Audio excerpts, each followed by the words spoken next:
सत्य तथ्यलाई उतार्ने हाम्रो अभियान, निष्पक्ष पत्रकारिता हाम्रो पहिचान, खोज पत्रकारिताको अर्को नाम नेपाल टक। आदरणीय दर्शकबिन नमस्कार, म आनन्दपूर्ण नाइस टेलिभिजनको विशेष प्रस्तुति नेपाल टकमा यहाँहरूलाई स्वागत छ। मैले सदाझै गरिने भन्दा आज फरक खालको विषयवस्तु र फरक खालको अन्तर्वार्ता गर्ने जमर्को गरेको छु। नेपालमा 10 वर्षीय जनयुद्ध लड्दै गर्दा सामान्य भाला लट्ठीबाट सुरु गरेको युद्ध अत्याधुनिक हतियारसहित नेपाल कम्युनिस्ट पार्टी तत्कालीन माओवादी चाहिँ शान्ति प्रक्रियामा आउँदा हतियार थुप्रै भेटिए। ती हतियारहरू चाहिँ कसरी परिचालन भएका थिए, ती हतियारहरू चलाउने सेनाहरू चाहिँ कसरी उनीहरू चाहिँ एक अर्का बिचमा संवाद गर्दथे। तत्कालीन अवस्थामा अहिलेको जस्तो फोनको सुविधा थिएन, त्यति बेला चाहिँ वाकी टाकीको जमाना थियो। त्यो पनि उहाँहरूले आफूले होइन कि अर्काबाट लुटेर अर्काबाट ल्याएर उहाँहरूले प्रयोग गर्नु पर्थ्यो। ती कसरी प्रयोग हुन्थ्यो त भन्ने विषयवस्तुमा आज हामीले केन्द्रित भएर चाहिँ अन्तर्वार्ता गर्न जमर्को गरेका छौँ। मैले आज अन्तर्वार्ता गर्न खोजेको व्यक्ति त्यति धेरै ठुलो व्यक्ति हुनुहुन्न, सायद कसैको नजरमा उहाँ केही पनि होइन, तर मेरो नजरमा मैले उहाँसँग अन्तर्वार्ता गर्न पाउँदा आफूलाई अत्यधिक खुसी महसुस गरेको छु। मलाई लाग्छ सामान्यतः जनयुद्धमा प्रयोग भएका त्यस्ता सामग्रीहरू कसरी ती सामग्रीहरू चाहिँ सदुपयोग गरिन्थे भन्ने विषयवस्तु बारेमा अन्तर्वार्ता गर्नको लागि मसँग आज देवेन्द्र श्रेष्ठ, कमरेड दिवाकर मसँग हुनुहुन्छ। यहाँलाई कार्यक्रममा स्वागत छ। धन्यवाद। कहाँबाट सुरु गरौँ? तपाईँसँग अन्तर्वार्ता गर्नको लागि मसँग धेरै बाटाहरू छन्। ती धेरै बाटाहरूमध्येमा मैले तपाईँलाई एकदम छोटो र मिठो छोटो ढङ्गले तपाईँलाई म एकैचोटि जनयुद्धमा जोड्न चाहन्छु। तपाईँलाई चाहिँ 10 वर्ष जनयुद्धको चाहिँ युद्ध वैज्ञानिक भनेर परिभाषित गरिन्छ। त्यो युद्ध वैज्ञानिक तपाईँ हुनु र तपाईँलाई त्यो परिभाषित गर्नुको अर्थ के हो, त्यसबारे थोरै भनिदिनुहोस् न मलाई। जनयुद्ध 52बाट सुरु भयो। यसको पृष्ठभूमिमा चाहिँ अब तत्कालीन अवस्थामा जुन चाहिँ 46 विशेष गरिकन अब राजनैतिक कुरा गर्दाखेरि 46 पछाडि जुन राजनैतिक परिवर्तन भयो, जनताले त्यो परिवर्तन धेरै ठुलो अपेक्षा राखेको थियो त्यो परिवर्तनमा, तर त्यो अपेक्षा जनताको अपेक्षा पुरा हुन सकेन र पुरा हुन नसकिसकेपछि एउटा वातावरण त्यो बन्यो, भौतिक वातावरण। अर्को चाहिँ 6 सालमा कम्युनिस्ट पार्टी स्थापना भएदेखि नै नेपालमा एउटा खालको समाजवादको स्थापना गर्ने अथवा नयाँ जनवादी क्रान्ति मार्फत समाजवाद स्थापना गर्ने भन्ने चेतना जनतामा व्यापक रूपमा रहेको अहिले पनि छ, जसलाई कम्युनिस्ट चेतना भनिन्छ। त्यो चेतना र त्यो चेतनालाई पुरा गर्नको निम्ति अथवा त्यो चेतना मार्फत जनयुद्ध गर्ने र समाजवाद ल्याउने भन्ने कुरा चाहिँ जसले गर्छ, जसले त्यो विचारलाई अगाडि ल्याउँछ, त्यो स्थापित हुने कुरा सहजै भइहाल्यो। त्यसैले त्यो बेलामा तत्कालीन नेकपा माओवादीले जनयुद्ध मार्फत नेपालमा जनयुद्ध जनवादी क्रान्ति गर्ने अथवा जनवादी सत्ता स्थापना गर्ने, समाजवादको लक्ष्य हासिल गर्ने भन्ने जुन ध्येय थियो, त्यो ध्येयले एउटा खालको चाहिँ वातावरण बन्यो, राजनैतिक वातावरण बन्यो। राजनैतिक वातावरण जनयुद्ध भन्ने बित्तिकै एउटा वर्गले अर्को वर्गमाथि अथवा हिंसात्मक ढङ्गले हिंसामा टिकेको सत्तालाई हिंसाले नै विस्थापित गर्ने अथवा काँडा निकाल्नलाई काँडाको प्रयोग गर्ने भने जस्तै हिंसामा टिकेको राज्यलाई हिंसाबाटै अन्त्य गर्नुपर्छ भन्ने एउटा कहावत अनुसार त्यो बेलामा जनयुद्धको सुरुवात भयो। जनयुद्ध सामान्य तपाईँले अघि भने जस्तै जनयुद्धको सुरुवात सामान्यबाट भएको हो, हैन? कुनै पनि चिज सामान्यबाट जटिलमा र छिपछिपेबाट गहिराइमा भन्छ नि, यो द्वन्द्वात्मक भौतिकवादी नियम नै हो। सामान्यबाट त्यो एउटा जटिलतातिर गयो।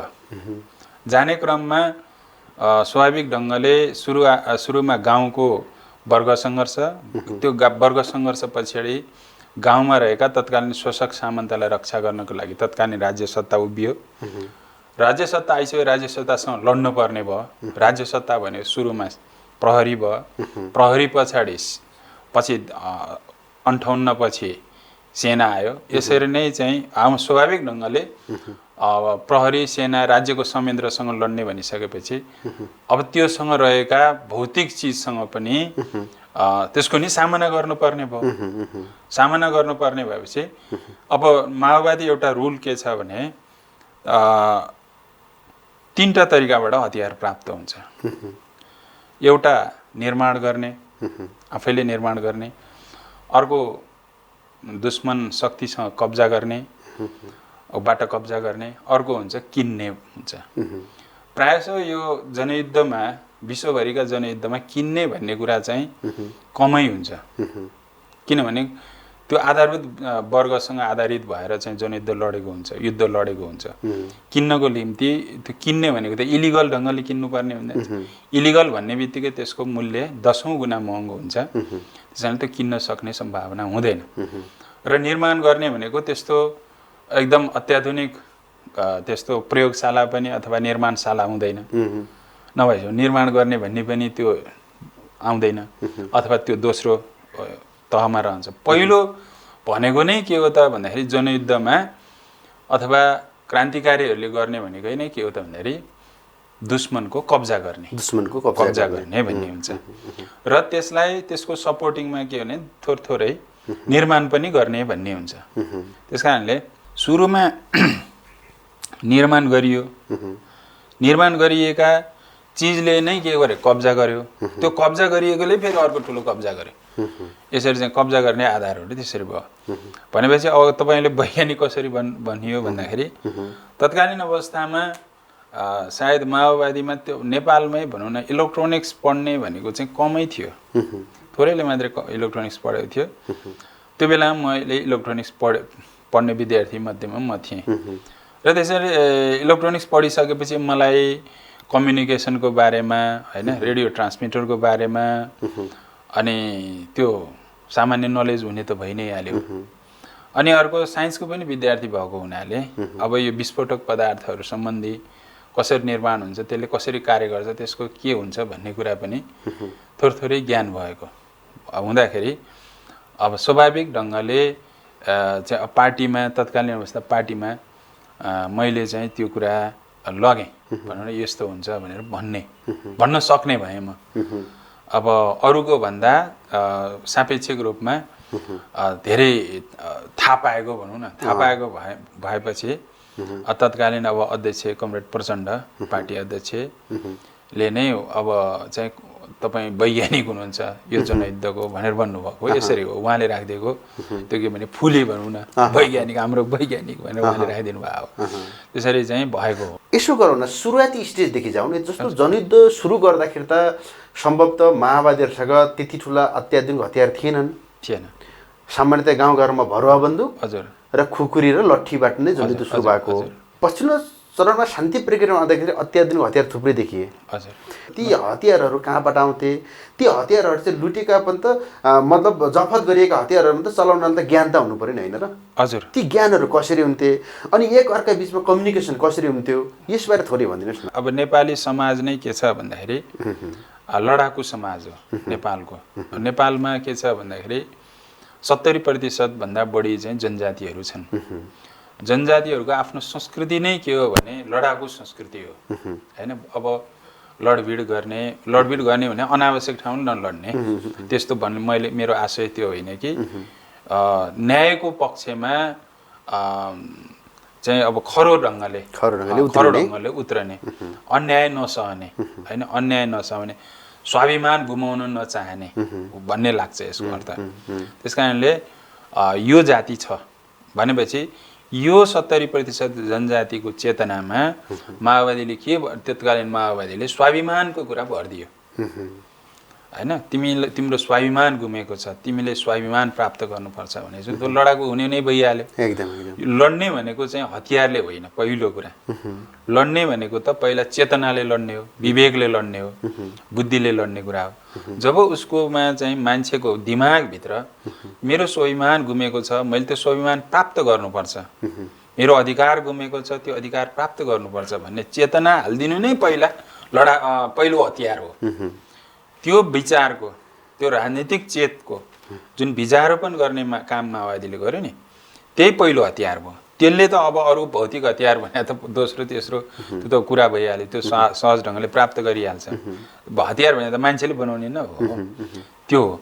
अब गाउँघरमा के भयो भने पहिला त्यो प्रतिरोधको कुरा जुन चाहिँ जस्तो सुत्खोरहरू थिए गाउँमा, सामन्तहरू थिए, अब चाहिँ त्यस्तै गर्ने बलात्कारीहरू थिए गाउँमा भनेपछि त ओहो भने त्यो चेतना आइसकेपछि प्रतिरोध हुन थाल्यो। प्रतिरोध भएपछि ती फटाहाहरू त गाउँ छोडेर भाग्ने भए, अथवा त्यसले आफ्नो पुरानो सत्तालाई कायमै राख्नुको लागि उसले बल गर्ने भयो, बल प्रयोग गर्ने भयो, उसले पुलिस लिएर आउने भयो, जेल हाल्ने भयो, नेल हाल्ने भयो, अदालत के मुद्दा लगाउने भयो भनेपछि त्यसको प्रतिवाद अब कसरी गर्यो? त्यसको बिस्तारै त्यसको फोर्सफुल्ली प्रतिवाद अब लट्ठीले प्रतिवाद गरेर हुन्छ कि खुकुरीले प्रतिवाद हुन्छ कि भन्दाखेरि पहिलो चाहिँ त्यसरी भयो वर्ग सङ्घर्ष। अब एकैचोटि चाहिँ मान्छे मार हान्ने अथवा काटमारको कुरा भएको होइन। तपाईँको इतिहासलाई यसो 52 भन्दा अगाडिको इतिहासलाई हेर्ने हो भने पनि हिंसाको सुरुवात राज्यले नै गरेछ। किलो सेरा अपरेसन जस्ता चाहिँ अपरेसनहरू ठुल्ठुला अपरेसनहरू रोल्पा रुकुममा चलाइयो। त्यो अनाहकमा मान्छेलाई जेल हाल्ने, मुद्दा लगाउने, अब जसलाई चाहिँ पढ्नै नजानेका जनतालाई जेल, सदरमुकाम 3 दिन 4 दिनको बाटो हिँडेर सदरमुकाममा चाहिँ तारिख धाउन पर्ने, हाजिरी जनाउनु पर्ने, कतिपयलाई अनाहकमा मुद्दा लगाएर जेल बस्नु पर्ने जस्तो चाहिँ गरिसकेपछि स्वाभाविक ढङ्गले मान्छे के भयो भने गाउँ छोड्न बाध्य भयो, घर छोड्न बाध्य भयो। त्यसले के गर्यो भने एउटा चाहिँ अब क्रमशः घर छोड्नेहरूको सङ्ख्या बढ्दै गएपछि त्यो त एउटा सशक्त टिम बन्ने भयो। अनि त्यो टिम नै पछि गएर चाहिँ योद्धा बन्यो अथवा लडाकु दस्ता बन्यो। त्यो लडाकु दस्तै पछि गएर जनमुक्ति सेना पनि आयो। यसरी कुनै चाहिँ एकदम पहिल्यै चाहिँ तालिम गरेर रेडिमेड भएन। विकास कसले गराइदियो भने, आधार कसले बनाइदियो भने तत्कालीन प्रतिक्रियावादी राज्य सत्ताले बनायो। यसरी भएको।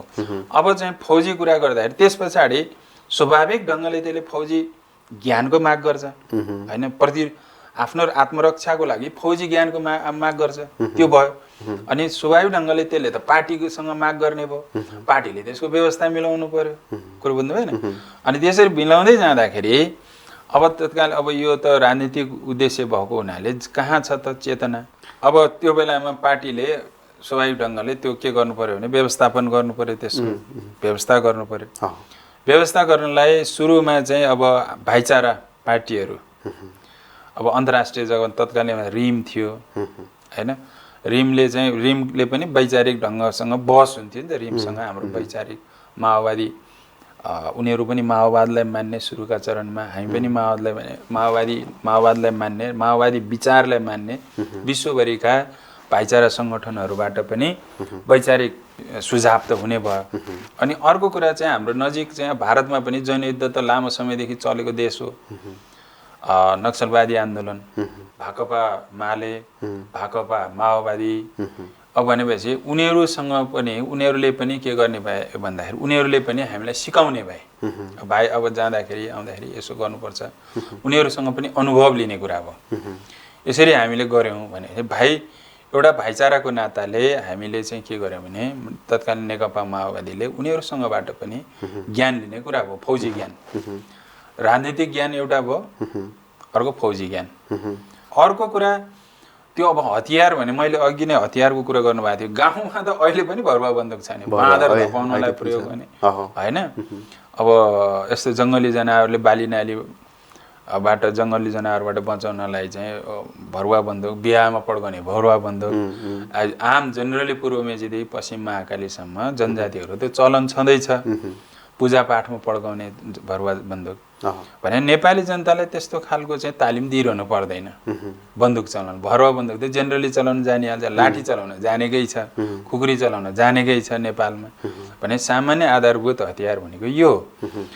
अब त्यस पछाडि हाम्रो नेपालमा के छ त भन्दाखेरि अर्को माओवादी जहाँ जागिर खाए पनि, भारतमा जागिर खाए पनि, ब्रिटिस आर्मीमा जागिर खाए पनि, हङकङ लाउरे भए पनि फर्केर ऊ गाउँमै फर्केको छ। ऊ पनि एउटा आधार वर्गकै छोरो हो। अनि हामीले माओवादीहरूले अब जङ्गलमा अब चाहिँ लुकी छिपी हामी तालिम यसो उसो गर्दाखेरि, हामी शारीरिक व्यायाम गर्दाखेरि तिमीहरूको व्यायाम मिलेन भनेर बुढाहरू भन्ने, यी चाहिँ जो ब्रिटिस आर्मीका बुढाहरू भए, ती चाहिँ पाका बाहरू, अनि इन्डियन आर्मीबाट रिटर्न भएका ती बाहरूले पनि यो मिलेन भनेर भन्ने उनीहरूले पनि यसो सजेस्ट उनीहरूको त्यस्तो खालको चाहिँ ऊ भन्दा पनि राजनीतिक वैचारिक संलग्नता भन्दा पनि प्रशिक्षणमा उनीहरूले गरेको अनुभव सेयर गर्नलाई अनुभव युवाहरूले तिमीहरू छिटाहरूले जानेनौ भनेर भन्ने देखेपछि यसो गर्नुपर्छ यस्तो हुन्छ उस्तो हुन्छ उनको गफ हाम्रो निम्ति चाहिँ शिक्षा भयो माओवादीको निम्ति शिक्षा भयो त्यसकारण हाम्रो नेपालमा अहिले पनि फौजीको कुरा गर्ने हो भने त अहिले पनि गफमा चाहिँ चिया पसलमै फौजी गफ हुन्छ होइन यसरी युद्ध लडेको यस्तो हो यस्तो आफ्नै युद्धका अनुभवहरू आफूले चलाएको हतियारका गफहरू त यहाँ गाउँमा जहाँ पनि हुन्छ हेर्नुहोस् होइन त्यसकारण यो गफ नै के हो भन्दाखेरि माओवादीको एउटा राम्रो चाहिँ फौजी शिक्षा हतियार सम्बन्धी शिक्षा भयो अनि यसरी चाहिँ सुरुवात भयो पहिलो भैरवा बन्दुकबाट सुरुवात भयो होइन पछि चाहिँ माओवादीले एकदम असली हतियार चाहिँ कहाँबाट प्राप्त गर्यो भन्दाखेरि हाम्रो चाहिँ बेथानमा पहिलो हतियार प्राप्त गरेको भनेको चाहिँ 303 राइफल जुन बेथान कब्जा रामेछापको बेथानबाट कब्जा हो त्यहाँ साथीहरूको बलिदान भयो होइन त्यसरी चाहिँ हामीले चाहिँ अब हतियारको पहिलो सुरुवात त्यहाँबाट भयो त्यस पछाडि त्यही हतियारलाई त्यसैको अनुभवबाट के भयो भनेदेखि देशैभरि चाहिँ अब एउटा चाहिँ चौकी कब्जा गर्ने प्रहरीसँग भएको हतियारहरू कब्जा गर्ने अभियान चल्यो यसरी हो अब त्यसमा चाहिने अब बमहरू होइन अब ग्रेनेडहरू माओवादीहरूले अब जेनरली आफै बनाउन सिके हतियारको लागि चाहिने भनेको त्यो बेलामा चाहिँ यहाँ पूर्व दोलखामा ठुलो स्केलमा चाहिँ अब डेटोनेटर सडक बनाउनले ल्याएको विस्फोटक पदार्थ डेटोनेटर र अनि त्यहाँबाट चाहिँ त्यो के भन्छ जिलेटिन डाइनामाइटहरू त्यहाँबाट चाहिँ कब्जा गरेको छ माओवादीले होइन यसरी चाहिँ त्यसैले चाहिँ अनि फेरि के भयो भने बम भन्यो त्यसैले चाहिँ ग्रेनेड भन्यो त्यसैले सबै भन्यो अझ अनि आधारभूत रूपमा त्यसरी चाहिँ विकास हुँदै आयो हतियारको कुरा गर्दाखेरि पछि अब ठुलो स्केलमा हतियार माओवादीले कहाँबाट प्राप्त गर्यो भन्दाखेरि त्यो बेलामा चाहिँ जब 57 सालमा वार्ता ब्रेक भयो वार्ता ब्रेक भइसकेपछि उनीहरूको योजना तत्कालीन प्रतिक्रियावादी राज्य सत्ताको योजना माओवादीलाई सिद्ध्याउने भन्ने थियो त्यो रोल्पा माओवादीको आधार क्षेत्र चाहिँ आधार इलाका रोल्पालाई चाहिँ चारैतर्फबाट फौजी ढङ्गले सिद्ध्याउनु पर्छ भन्ने योजना बुनिरहेको माओवादीलाई एकातिर वार्तामा अल्झाइरहने उताबाट आफूले फौजी तयारी गरिरहने भन्ने थियो त्यो कुरा लिक हुने बित्तिकै माओवादीले के भने पहिलो बाजी र वार्ता ब्रेक भएको राति नै के गरिदियो भने उसले घोराई कब्जा गरिदियो घोराईमा एकदम ठुलो स्केलमा चाहिँ हतियार प्राप्त भयो त्यस पछाडि अर्को सेनाको ब्यारेकबाट जुन धेरै ठुलो हतियार कब्जा भइसकेपछि पछि ठाउँ ठाउँमा त्यस पछाडि चाहिँ पछि रोल्पाकै त्यो त्यहाँबाट चाहिँ हाम्रो चाहिँ ठुलो सङ्ख्यामा हतियार प्राप्त भयो ती हतियारसँग हतियारधारी तत्कालीन अवस्थामा भनिने जनमुक्ति सेना ती जनमुक्ति सेनाबाट अहिलेको जस्तो फोनको सुविधा थिएन इतिहासले के बताउँछ भन्दाखेरि डोल्पामा आक्रमण गर्ने पनि तिनै जनमुक्ति सेना इलामको पशुपति नगरमा आक्रमण गर्ने पनि तिनै सेना भन्ने बुझिन्छ ती चाहिँ एक अर्का बिचमा कम्युनिकेसन कसरी हुन्थ्यो ती जिलेटिन बनाएको कुरा गर्नुभयो तपाईँले ती हतियारहरू चलाएका कुरा ती चाहिँ प्राविधिक हिसाबले ज्ञान तपाईँले दिने गर्नुहुन्थ्यो कि के थियो त होइन त्यो यस्तो त्यो बेलामा अब प्राविधिक ज्ञान त अब अरूले पनि दिन्छन् दिनेहरू थिए के अरे होइन जस्तो अहिले उपराष्ट्रपति पासाङ कमरेडै अब त्यसको विज्ञ हुनुहुन्छ होइन अब यो चाहिँ कम्युनिकेसनको सन्दर्भमा चाहिँ के भयो भन्दाखेरि सुरुमा माओवादीहरूलाई त्यो ज्ञान थिएन कम्युनिकेसन चाहिन्छ भन्ने ज्ञान थिएन अब म चाहिँ पार्टीमा चाहिँ आइसकेपछि यो चाहिँ अब ध्वंस गर्ने भन्ने थियो नि त त्यो बेलामा दुश्मनको चिज ध्वंस गर्ने भन्ने थियो अब सोलर प्यानल पनि ध्वंस अरू पनि ध्वंस त्यो ब्याट्री पनि ध्वंस अब बोक्न हतियार मात्रै काम लाग्छ अरू काम लाग्दैन भन्ने चेत थियो क्या त्यो बेलामा अनि यस्तो होइन अब यो सबै उठाउनुपर्छ कब्जा गर्नुपर्छ भन्ने चाहिँ भयो भइसकेपछि त्यो बेलामा अब प्रहरीसँग भएको सेटहरू अब कम्युनिकेसन सेटहरू पनि ल्याउनुपर्छ भन्ने भयो कम्युनिकेसन सेटहरू ल्याउने भयो एचएफ सेटहरू ल्याउने हो बिएचएफ सेटहरू पनि ल्याउने भयो सबै अब केन्द्रित भयो भएपछि त्यसलाई कसरी प्रयोग गर्ने भने तिनीहरूमा पासवर्ड हुन्थ्यो, तिनीहरूमा फ्रिक्वेन्सीहरू हुन्थ्यो, त्यो चाहिँ पासवर्डलाई ब्रेक गर्ने काम अनि त्यसलाई फेरि रियुज गर्ने होइन। त्यसको चाहिँ अब च्यानल बदलेर फ्रिक्वेन्सी बदलेर त्यसलाई रियुज गर्ने र त्यसलाई चाहिँ अनि चाहिँ एउटा नेटवर्कमा राखिदिने होइन। त्यसलाई चाहिँ एउटा चाहिँ रिले नेटवर्कमा राखेर अनि पूर्वदेखि पश्चिमसम्म चाहिँ कम्युनिकेट गराउने सेनामा। अनि त्यस पछाडि त्यसमा चाहिँ अब पछि स्याटबाट चाहिँ अब नेताहरू जहाँ बस्नुहुन्थ्यो वर्ल्डभरि नै विश्वभरि नै जहाँ बसे पनि नेताहरूले आवश्यक परेको खण्डमा सिधै निर्देशन दिन मिल्ने गरिकन बनाइयो। जस्तो तपाईँहरू त्यो त समानान्तर सरकार बराबर नै तपाईँले चाहिँ एक खालको युद्धमा त्यो निर्माण गर्नुभयो। हजुर, सरकारसँग थुप्रै संयन्त्र हुन्थ्यो, सरकारले विभिन्न ठाउँमा टावर राख्ने यावत कुराहरू भएको कारणले त त्यो सबै सम्भव थियो कि। हजुर, तपाईँहरूभित्र त्यो कसरी सम्भव भयो त? यो एकदम आश्चर्य लाग्दो कुरा भएन र? त्यति असम्भव होइन, त्यो सम्भवै भएको कुरा हो। जस्तो हामीले के गर्यौँ भन्दाखेरि धेरै अब सबैको मिस आउट गरियो। सेनाबाट आएको सेट पनि लाई पनि प्रयोग गरियो, एचएफ सेटलाई पनि प्रयोग गरियो, भिएचएफ सेट प्रयोग गरियो होइन। उसको उसमा रिले गराउने होइन, रिले गराउने। अनि त्यस पछाडि गएर चाहिँ अरू यो इन्टरकमहरूलाई पनि प्रयोग गरियो। अनि इन्टरकम पछि गएर चाहिँ यो जुन स्याटेलाइट फोन भन्ने हुन्छ त्यो स्याटेलाइट जुन चाहिँ अहिले बल्ल नेपालमा चाहिँ यो हाम्रो सेलफोन आयो, सेलफोन आउनुभन्दा अगाडि त स्याटेलाइट फोन हामीले प्रयोग गरेका थियौँ। स्याटेलाइट फोन यहाँको सबै चाहिँ के भने त्यो त्यसबाट चाहिँ नेटवर्कबाट चाहिँ के गरिएको थियो भने स्याट फोनमा पनि गरिएको थियो। स्याट फोनबाट अनि अब कहाँ कसलाई गर्नु पर्यो, कसलाई निर्देशन पुर्याउनु पर्यो, त्यहाँबाट कम्युनिकेसन त्यसरी सिधै ती खालका प्राविधिक ज्ञान तपाईँमा भएको कारण त तपाईँले त्यो खालको भूमिका निभाउनु भयो। आदरणीय दर्शकबिन, प्राविधिक हिसाबले अहिलेका नयाँ युवा वैज्ञानिकहरूमा यो ज्ञान कतिको छ त्यो त सोच्ने विषय नै भयो। तात्कालीन भूमिगत भएको नेपाल कम्युनिस्ट पार्टी माओवादीले चाहिँ तात्कालीन समयमा डोको गणतन्त्र एफएमहरू पनि चलाएका प्रशस्तै हामीले सुन्ने गर्थ्यौँ। यी विषयवस्तुलाई हामीले एकछिनपछि फेरि जोड्नेछौँ। अहिले यो छोटो व्यापारिक विश्राम।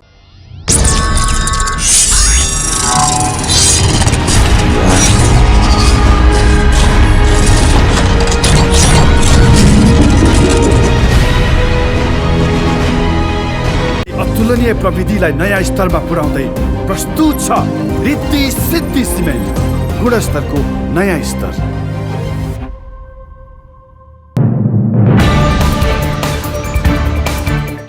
दैलोमा आएको सिंहदरबारको अनुभूति कति गरे जनताले। गाउँमा पुगेको सिंहदरबारले शास्ति दियो कि सुविधा। चुनावी सपना र नेताका बाचा पूरा भए कि अझै छन् अधुरा। हामी गर्छौं जनका प्रश्न, जनताका गुनासा अब सोझै जनप्रतिनिधिलाई। एउटा बेग्लै सार्वजनिक सुनवाई, कार्यक्रम जनमत। होममा डिलर दाइको डिस्काउन्ट सबैलाई, डिश होमले ल्यायो खुसी सबैजनालाई। दसैँमा डिश होमसँगै रमाइलो गरौँ, उत्साह र उमङ्गको खुसीहरू छरौँ।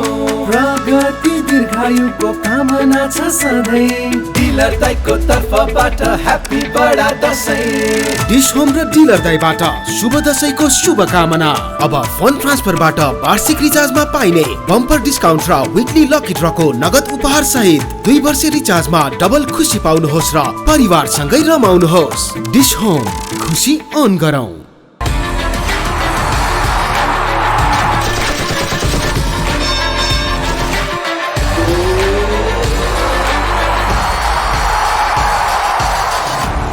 Dish Home, FiberNet.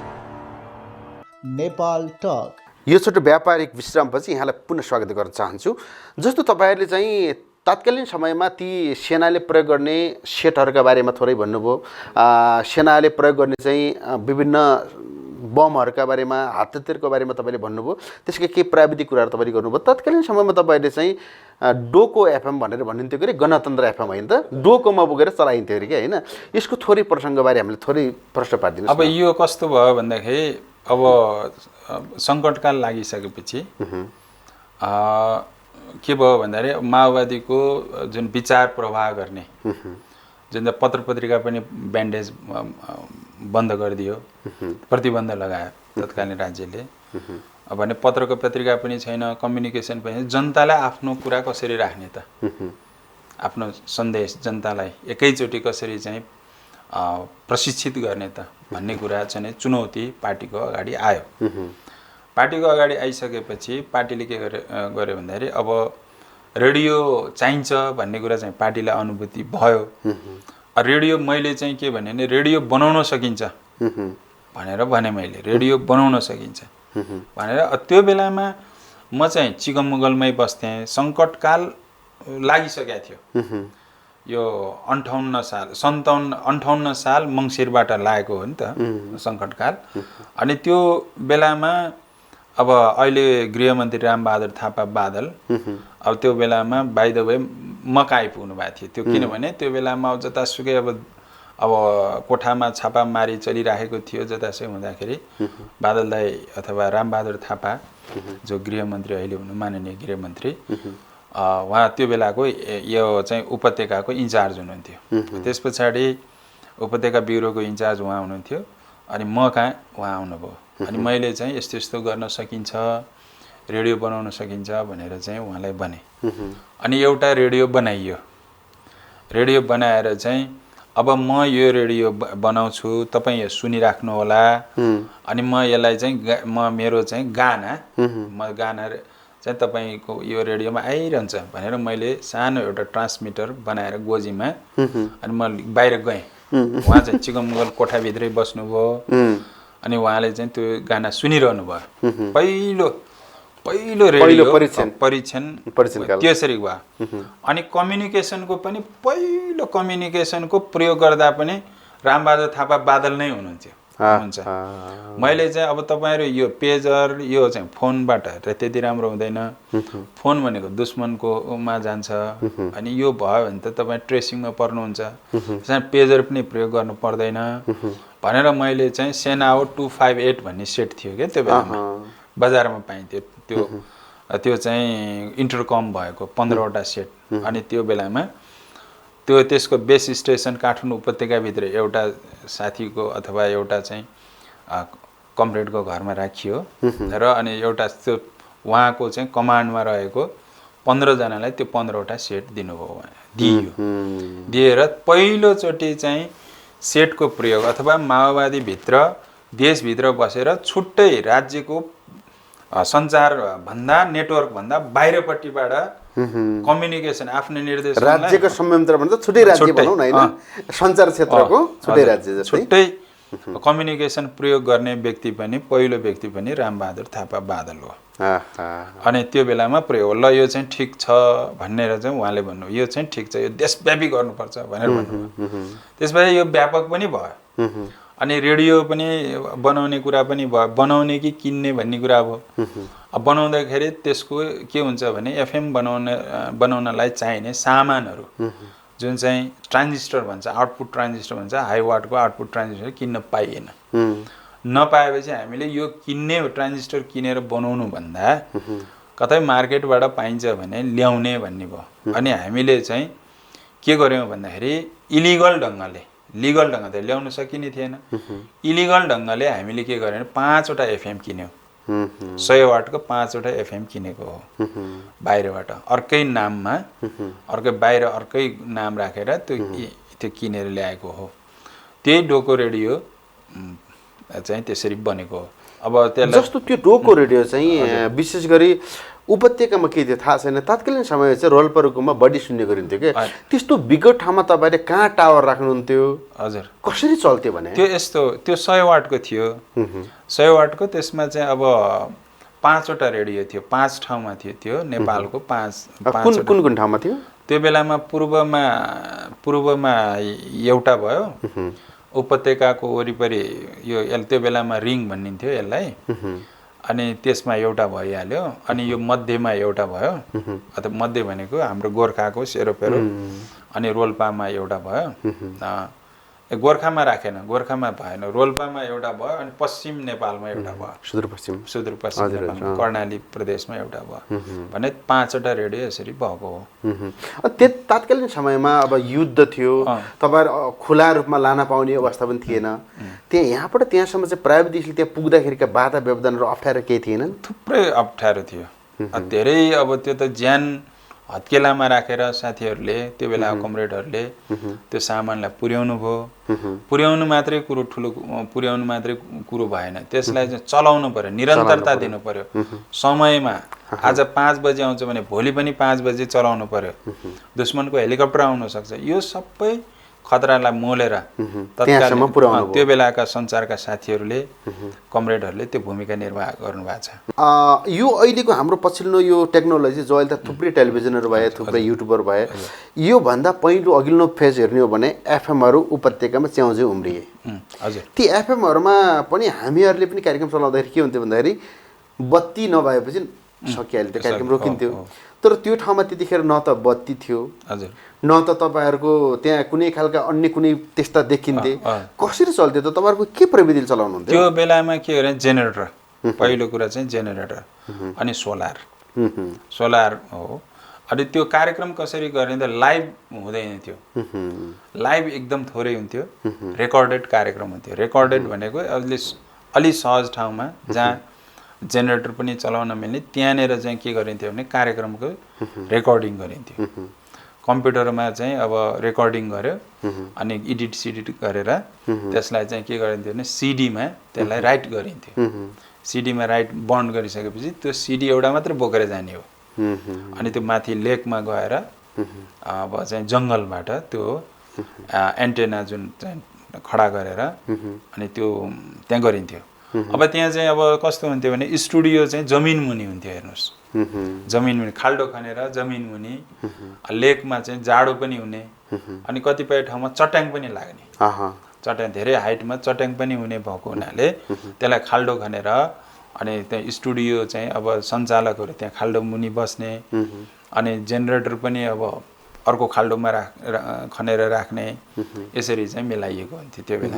जस्तो त्यति बेला के हुन्छ भन्दाखेरि तपाईँले सोलरको कुरा गर्नुभयो, जेनेरेटरको कुरा गर्नुभयो, टावरको कुरा गर्नुभयो। यी तिनटै कुरामा के हुन्छ, सोलर लगाउँदाखेरि पनि बाहिर देखाउनु पर्यो, घाममा राख्नु पर्यो। जेनेरेटर बनाउँदाखेरि पनि आवाज ठुलै आउने भयो। टावर राख्दाखेरि पनि दुश्मनले देख्ने भयो, त्यतिखेर तपाईँहरूको राज्य सत्ताले देख्ने भयो, राज्यले देख्ने भयो। यी कुरा कसरी मिल्यो त भने त्यो बेलामा चाहिँ अब उसको चाहिँ कमजोरी नै त्यही थियो। जस्तो उसले देख्दाखेरि त आक्रमण गर्थ्यो नि त्यहाँ, आक्रमण गर्छ। तपाईँहरू त त्यहाँ त चिठी बेहोर्नु पर्थ्यो, हजुर, मृत्यु स्वीकार्नु पर्थ्यो त्यहाँ, होइन? त्यस्ता खालको केही त्यस्ता घटनाहरू जङ्गलमा चाहिँ अब जङ्गलमै हो त्यो राख्ने टावरहरू चाहिँ अब केमोफ्लेज भन्छ, केमोफ्लेज गरेर त्यो टावरहरूलाई राखिन्थ्यो है। अनि त्यहाँबाट चाहिँ अब जेनेरेटर पनि आवाज धेरै ठुलो आउँदैन, त्यसलाई चाहिँ खाल्डोमा राखेपछि आवाज आउँदैन, त्यसलाई मिलाइन्थ्यो आवाज। सोलर पनि के हुन्थ्यो भने सोलर राखे पनि उसले देख्दैन, उसले देख्ने भनेको त हेलिकप्टरले देख्ने हो। हेलिकप्टर आएपछि त्यसलाई मान्द्रो सान्द्रोले ओढाइदियो, अब त्यो केमोफ्लेज भइहाल्यो होइन, उसले देख्दैन। अनि यसो गरिन्थ्यो। त्यस कारणले त्यो बेलामा अब जुन कन्सिलेसन गर्ने, केमोफ्लेज गर्ने भन्ने कुरो त सैन्य कुरा नै भइहाल्यो। त्यो त आम जनतालाई समेत थाहा छ यसो कसो गर्दा के कस्तो परिस्थितिमा के गर्नुपर्छ भने त्यो त परिवेशले सिकाएको थियो नि त त्यो बेला, सबै फौजीकरण भएको थियो। जस्तो जनयुद्धको कुरा तपाईँले चाहिँ आफ्ना फौजी आक्रमणको कुराहरू हामीले यति क्षति गऱ्यौँ उति क्षति गऱ्यौँ, सरकारसँग हाम्रो भिडन्त हुँदाखेरि यो खालका भयो भनेर तपाईँहरूले एफएमबाट भन्ने गर्नुहुन्थ्यो कि होइन? त्यो भन्दै गर्दाखेरि तपाईँहरू चाहिँ कहिलेकाहीँ त्यस्ता ती गणतन्त्र एफएम तपाईँहरूको त्यतिखेर होइन, त्यो गणतन्त्र एफएम चलाउँदै गर्दाखेरिका बाधा व्यवधानहरू कहीँ तपाईँहरूलाई त्यस्तो कहीँ आक्रमणमा पर्नुभयो तपाईँहरू? जस्तो त्यो बेलामा अब आक्रमण त जहाँबाट प्रसारण भएको छ, अब त्यो त ऊ त हेलिकप्टर त आइ नै हाल्थ्यो। हेलिकप्टर नजिकै आएपछि साथीहरूले चाहिँ त्यसलाई अफ गरिदिनुहुन्थ्यो, ठ्याक्कै अफ गरेर यस्तो भयो भनेर ठ्याक्कै अफ गरिदिने हो। त्यो उसले हेलिकप्टरले त सर्च त गर्थ्यो उसले, पछि चाहिँ उसले के भने ज्यामिङ फ्रिक्वेन्सी ज्यामर ल्याएर फ्रिक्वेन्सी जाम गरिदियो एफएमको, त्यो पनि गर्यो। त्यो गरेपछि हामीले फ्रिक्वेन्सी चेन्ज गर्थ्यौँ, लोकेसन चेन्ज गर्ने, फ्रिक्वेन्सी चेन्ज गर्ने गरेर चाहिँ पनि चलाइयो।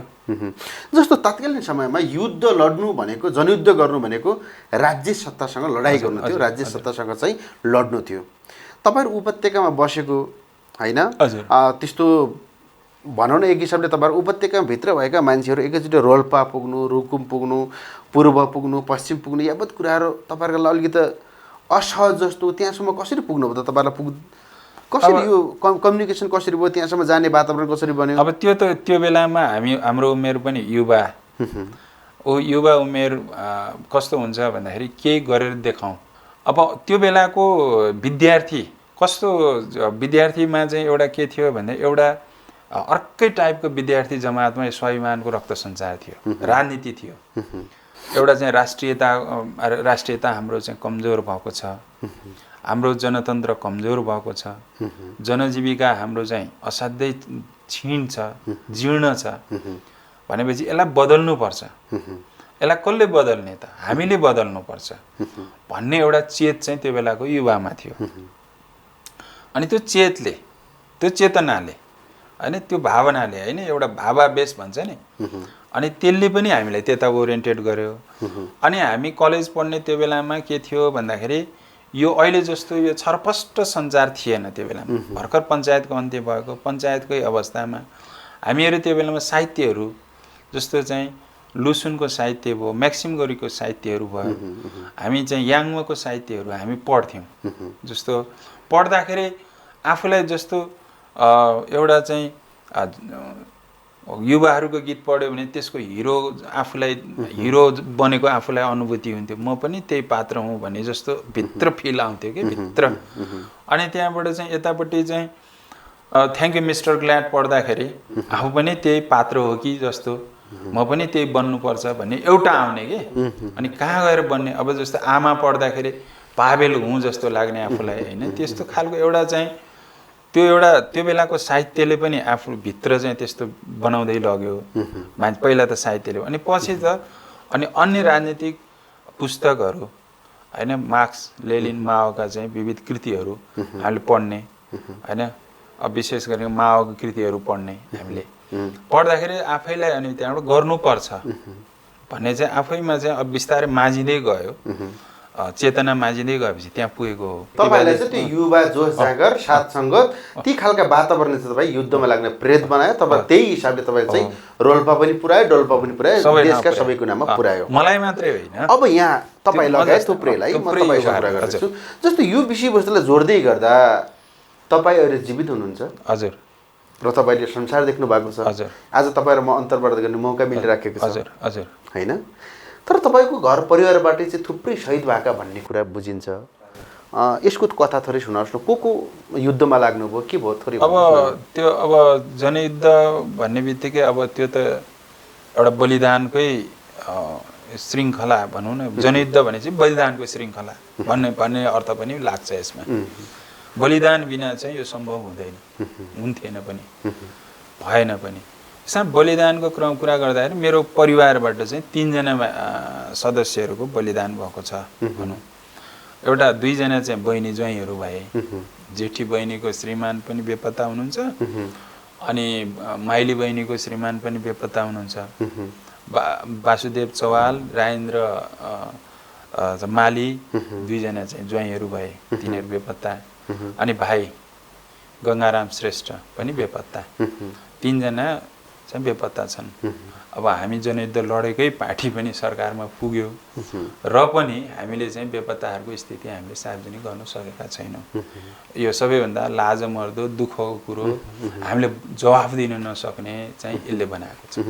जस्तो तपाईँ 10 वर्ष जनयुद्धको त्यत्रो हुनहार नेता पार्टीको एउटा पोलिट ब्युरो सदस्यसम्मको हैसियत कायम गर्नुभएको मान्छे हजुर अहिले तपाईँ पार्टीको एउटा प्रदेश कमिटीको सचिवालय सदस्य मात्रै हुनुहुन्छ हजुर तर तपाईँकै घरबाट थुप्रै तपाईँ घर छरछिमेक र तपाईँको आफ्नो घरबाट नै शहीद भएको कुरा तपाईँले सुनाइ नै हाल्नुभयो हजुर अहिले तपाईँलाई चाहिँ नेकपाले न्याय गरे जस्तो लाग्छ त तपाईँप्रति अब यो जस्तो राजनीति गर्नु भनेको मूलत हजुर नेतृत्व गर्नु र समाज सुधारोन्मुख चेतना फैलाउनु हो हजुर नेतृत्वमा नपुगेर बिचमा अल्झेर त समाजमा ती कुरा दिन सकिँदैन नि राजनीतिको मूल नेतृत्वमा नगएसम्म एउटा पद बाली नगएसम्म त यी कुराहरू त असम्भव हुन्छ जनताले त अहिले पत्याउँदैनन् होइन तपाईँलाई चाहिँ नेकपाले न्याय गरे जस्तो लाग्छ तपाईँलाई जस्तो नेकपाले मलाई न्याय गरेन व्यक्तिगत रूपमा भन्दा पनि मैले हेर्ने चाहिँ समग्र त्यो समग्र चाहिँ अब 10 हामीले वर्ष जनयुद्ध र हामीले उठाएको एजेन्डा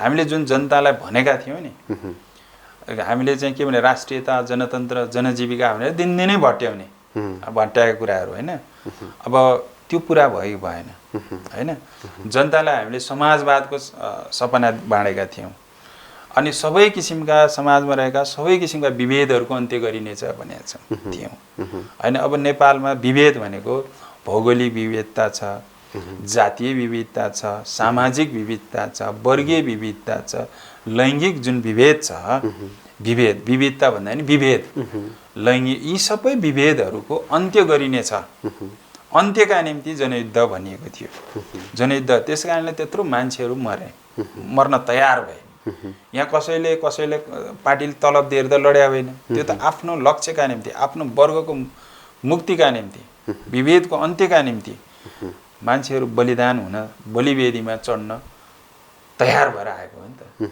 त्यसकारण अहिले हामी बाँचेकाहरूले त्यो मर्नेहरूका अथवा ती शहीदहरूको सपनालाई कति पुरा गर्न सक्यौँ त होइन अथवा त्यो जिम्मेवारी हामीले वहन गर्दैछौँ त अहिले हामीलाई आजको गम्भीर प्रश्न त्यो हरेक नेताले सोच्नुपर्ने नेताले कार्यकर्ता हामी बाँचेकाहरूले बाँचेकाहरूले अनि मर्ने त मरिहाले मर्ने त हामीलाई छोडेर गएको छ नि त हामीले त्यो सोच त्यो ध्येय हामीसँग बाँकी छ कि छैन यदि हामीले त्यसमा लाग्न सकेनौँ भने हामी पुरानै यथास्थितिमा हामी बग्यौँ भने हामीलाई पनि विस्थापित गर्नको निम्ति फेरि अर्को शक्ति त जन्मन्छ त अब यस्तो छ पार्टीभित्र तमाम खालका विकृति छन् विसङ्गति छन् नयाँ व्यक्तिहरूको आगमन छ अन्य पार्टीबाट एक टाङ हान्ने बित्तिकै अहिले नेकपामा ठुलो पद पाइन्छ ठुला व्यक्तिहरू र थुप्रो पैसा कमाएका पावर पहुँच भएका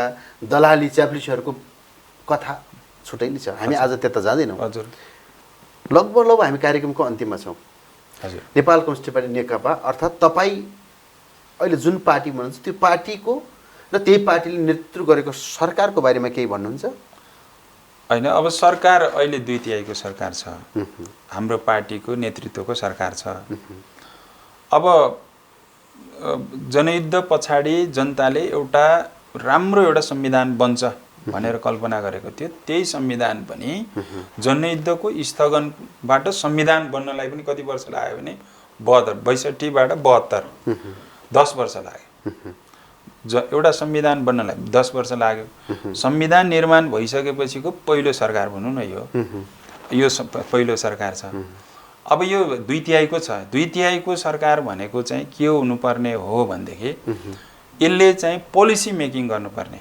जस्तो हामी त कम्युनिस्ट हो नि त कम्युनिस्टहरूले को लक्ष्य भने त समाजवाद स्थापना गर्ने हो समाजवादको आधारशिला तयार गर्नको निम्ति संविधानमा कहाँनिर चाहिँ त्यसले चाहिँ अब्स्ट्याकल छ त रोकावटहरू छ त यो 2/3 मत त्यहाँ प्रयोग हुनुपर्ने हो त्यो एनर्जी भन्छ नि हाम्रो शक्ति त्यो खेर गइरहेको छ भन्ने मलाई फिल हुन्छ अनुभूति हुन्छ तर यो पहिलो मौकालाई हामी कम्युनिस्टहरूले प्रयोग गर्न सक्नुपर्छ भन्ने हो जस्तो हामीले त धेरैचोटि नारा लगाएर आयौँ नि जमिन जोत्नेको भनेर भन्यौँ नि महिला अधिकारको हामीले धेरै नारा लगायौँ समाजमा रहेको जातीय छुवाछुतदेखि लिएर विभेदको जुन छ सामाजिक विभेद यसको अन्त्य गरिनेछ भने त्यसमा हामीले कति गर्न सक्यौँ हैन समानताको वर्गीय समानताको हामीले कुरा गर्यौँ वर्गीय काम हामीले त्यो कति गर्न सक्यौँ हैन उच्च नीच चाहिँ धनी गरिबको यत्रो ग्याप छ हैन अब मान्छेको भोकमरीको कुरा छ गरिबीको शिक्षाको कुरा छ स्वास्थ्यको कुरा छ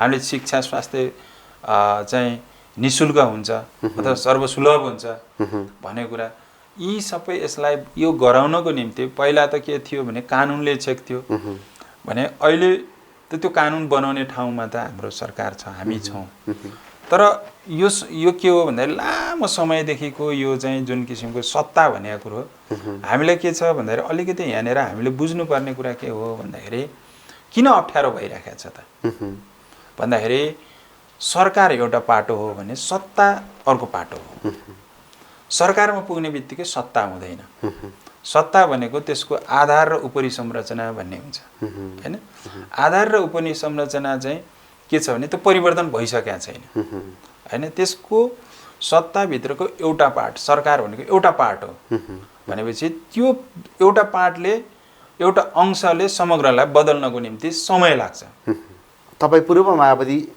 खेमाबाट आएको कारणले गर्दा हजुर पछिल्लो समयमा अलिकति प्रधानमन्त्रीका कार्यशैलीप्रति हजुर केही त्यस्ता खालका गुनासाहरू सुन्ने गरिन्छन् हजुर हामीले टेलिभिजन मार्फत धेरै विरोध गर्न हामीलाई आवश्यक छैन तर भएका जनताका कुरा हामीले चाहिँ जनतासम्म पुर्याइदिनुपर्छ सरकारको नेतृत्व गर्नुभएको सम्माननीय प्रधानमन्त्री केपी शर्मा ओलीको कार्यशैलीप्रति पूर्व माओवादीले थोरै के असहमति राख्छन् नि यसबारे केही भन्नु छ जस्तो अहिले अध्यक्षले पनि अब अध्यक्ष प्रचण्डले पनि यो 5 वर्ष तपाईले नै गर्नुस् भनेर जिम्मा दिएको अब यसको सकारात्मक भए पनि नकारात्मक भए पनि त्यसको सबै श्रेय चाहिँ लिने चाहिँ कसले हो त भन्दाखेरि प्रधानमन्त्रीले नै प्रधानमन्त्रीले त्यसकारणले अरूले धेरै चाहिँ आलोचना गर्ने भन्दा पनि अब चाहिँ के छ भने पार्टी बनाउनेतिर हैन सरकारको काम सरकारले गर्छ पार्टी बनाउनु पर्छ भन्ने हो